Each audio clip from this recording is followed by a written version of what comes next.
एक बारी की बात है, एक इंसान जो घर का मुखिया होता है तो उसको थोड़ा सा अपने ऊपर गुरूर होने लग जाता है, घमंड होने लग जाता है कि मेरे बिना तो मेरे घर वालों को कुछ हो नहीं सकता, अगर मैं ना कमाऊं तो क्या होगा।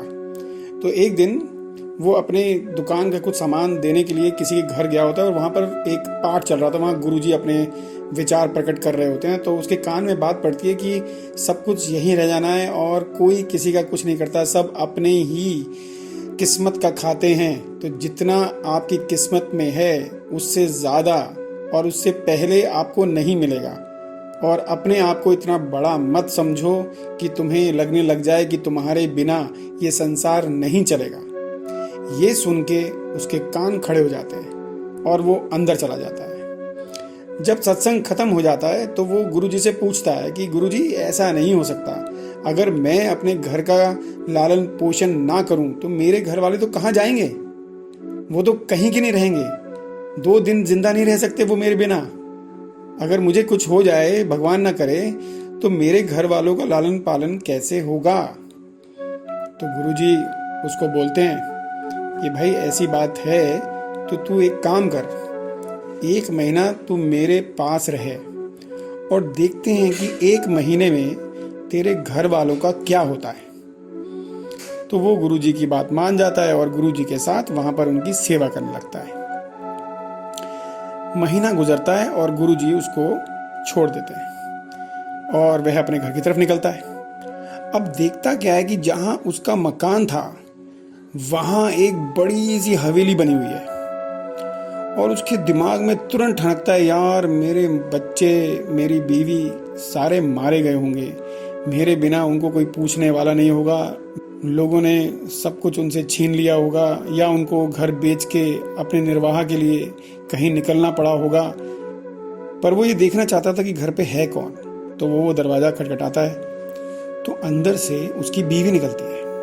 वो ये देख के बहुत हैरान होता है। उसके दिमाग में फिर से आता है कि कहीं इसने दूसरी शादी तो नहीं कर ली, और शायद हो सकता है वो आदमी बहुत अमीर हो। तो उसकी बीवी बाहर निकलती है तो वो उससे बातचीत करने लगता है कि क्या हुआ, हमारा छोटा सा घर होता था, ये हवेली किसकी है।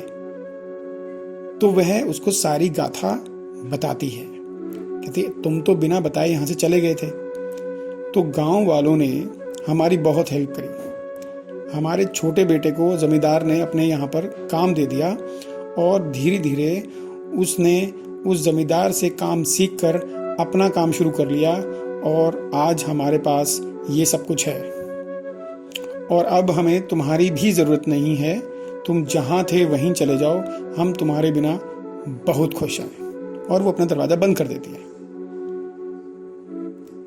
ये सब सुनकर उस आदमी के होश उड़ जाते हैं। वो तुरंत भागता है गुरुजी के पास और गुरुजी को ये सारी बात बताता है। तो गुरुजी उसको समझाते हैं कि हमें कभी भी अपने आप को उस ऊपर वाले से ऊपर नहीं समझना चाहिए। हम जो भी कर पाते हैं वो ऊपर वाला हमसे करा रहा होता है, नहीं तो हमारी क्या औकात कि हम पत्ता भी हिला सके। तो भक्तों, इस कहानी से हमें ये समझने को मिलता है कि हमें गुरूर नहीं करना चाहिए। हमेशा उस शय का हमें धन्यवाद करना चाहिए कि अगर हम किसी लायक हैं, और हमें उस ताकत का जो हमें ऊपर वाले ने बख्शी है उसका सदुपयोग करना चाहिए, लोक कल्याण में उसका इस्तेमाल करना चाहिए। अगर आपको ये कहानी पसंद आई है तो लाइक कीजिए, शेयर कीजिए, सब्सक्राइब कीजिए। धन्यवाद। आपका दिन शुभ रहे।